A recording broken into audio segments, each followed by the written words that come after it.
Imagine a perfect Sunday afternoon. The kind where the scent of your grandma's cooking drifts through the air, sunlight streams through the window, and the happy chaos of family chatter fills every corner of the house. Kids are running around, laughter is abundant, and for a few precious hours, the world outside just doesn't exist. That was the scene at my grandparents' place last weekend, a familiar comfort, a cherished routine. But what unfolded next was so utterly baffling, so completely out of left field, that I'm still replaying it in my head, dissecting every cringe-worthy moment. It was an incident that perfectly encapsulated the protective fury of family, the sheer absurdity of misplaced authority, and the surprising wisdom of a 5-year-old. Before we dive deeper into this wild tale, remember to like, subscribe, and comment for more incredible Reddit stories like this one. Your support helps us bring these narratives to life. Now, back to the serenity that was about to be shattered. My cousin, Lily, is a sweet, spirited 5-year-old. She's got that boundless energy that only kids her age possess, always on the go, always exploring, her little world a whirlwind of curiosity. On this particular afternoon, she was attempting to navigate the living room with a glass of apple juice. You know, the kind with a cartoon animal on it, because that's the pinnacle of sophistication for a preschooler. She was probably telling a dramatic story with her hands, or perhaps demonstrating a new dance move she'd perfected, because her hands, at that age, are mostly decorative. Their primary function isn't usually precision or careful handling of liquids. And sure enough, in a moment that was entirely predictable and completely innocent, there was a small wobble. The juice tilted, sloshed, and then, a few drops, maybe a tablespoon's worth, landed squarely on the front of her favorite sparkly dress. It was barely a spill, more of a damp spot, really. Lily froze, her eyes wide, a tiny gasp escaping her lips. Her immediate reaction wasn't frustration, but a flicker of dismay, a touch of embarrassment, the typical response of a little one who just wants to do everything right. I happened to be right there, and without even thinking, I bent down, meeting her at eye level. "Hey, it's okay, sweet pea," I reassured her, giving her a gentle pat on the arm. "No big deal. We'll just grab a napkin, clean it right up. No stress at all." I smiled, she offered a small, wobbly smile back, and the micro-crisis was, as far as I was concerned, averted. Just another Tuesday, or rather, another Sunday. But then, out of the periphery, a voice boomed. A voice that had no business booming in my grandparents' living room, a voice that belonged to a man who, frankly, had no business being there at all. This was the dad of one of Lily's friends from kindergarten. He'd apparently been brought along by my aunt's husband, a new acquaintance who was, I suppose, trying to broaden his social circle.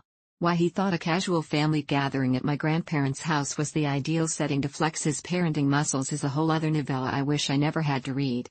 But he clearly decided that this small, inconsequential spill was his grand moment, his opportunity to shine as the self-appointed CEO of parenting. He strode over, his chest puffed out, a stern expression plastered on his face that clearly signaled he was about to drop some profound wisdom on us all. And loudly, for the benefit of anyone within a 20-foot radius, he declared, "See? That is precisely why kids these days are so soft. You people are too gentle. They need to be firm. They need to understand consequences." I just blinked. Was he talking about a juice stain? On a 5-year-old's dress? Did he think this was a teachable moment for the entire generational cohort? And then, I swear, I am not exaggerating one single bit, he turned his laser-focused gaze on Lily. On my tiny, sweet, 5-year-old cousin, who literally does not know this man from a hole in the wall. She looked up at him, her smile gone, replaced by confusion, a tiny hint of fear. And he said, in a voice dripping with condescension, as if delivering a verdict in a courtroom, "You see what happens when you're careless? You ruin nice things. You cause problems." The entire room went utterly silent. It wasn't just quiet, it was that sudden, jarring, sitcom record scratch kind of silent. The kind where everyone immediately stops talking, stops chewing, stops breathing, and turns to stare. The joyful background hum of the family gathering vanished as if someone had just hit the mute button. You could practically hear the collective internal screaming. Lily, poor thing, just stood there, clutching her sparkly dress, her bottom lip starting to tremble. Her big, innocent eyes were fixed on this strange, angry man who was suddenly accusing her of what, exactly? Criminal negligence of a juice box? I felt my own blood pressure spike, a protective instinct roaring to life inside me. My voice was tight, but I managed to say, "Whoa, hey, she's 5. I wanted to add, "And who exactly are you?" But I held my tongue, trying to keep a lid on the simmering outrage. I was expecting him to back down, to maybe offer some mumbled apology, or at least a sheepish, "Oh, right, just trying to help." But no. This man, this self-proclaimed paragon of discipline, doubled down. He looked at me, then back at Lily, then back at me, as if I were the one who needed schooling. "If she's old enough to make a mess," he announced with an air of unshakable conviction, "she's old enough to face discipline. This is how you teach responsibility." My internal monologue was screaming. "Sir. She is old enough to drink from a cup shaped like a cartoon animal. She still occasionally wears light-up shoes. Her biggest concern in life is whether her Barbie doll can fly. Let's calm down. This is not the hill you want to die on." The sheer audacity, the complete lack of awareness, was staggering. My jaw must have been on the floor. But before I could find the words to eloquently explain to this man why he was completely, utterly wrong, a new force entered the fray. My aunt, Lily's mom, had been in the kitchen, probably getting refills for everyone. She must have caught the tail end of his little lecture, because she swept into the living room like a protective mother hawk spotting a predator circling her nest. Her eyes, usually so warm and full of laughter, were narrowed into slits of pure, unadulterated fury. She didn't raise her voice, but there was an intensity, a chilling calm, that made every single person in that room know she meant business. She planted herself directly between Lily and this man, her back to her daughter, shielding her completely. "You are completely out of line," she stated, her voice low and steady, but laced with steel. "This is my daughter, in my parents' house. You do not speak to her that way. You need to leave. Now." The man blinked, clearly taken aback. He must have expected us to applaud his genius parenting tactics, not to be summarily dismissed. He stammered, his earlier bravado completely deflated.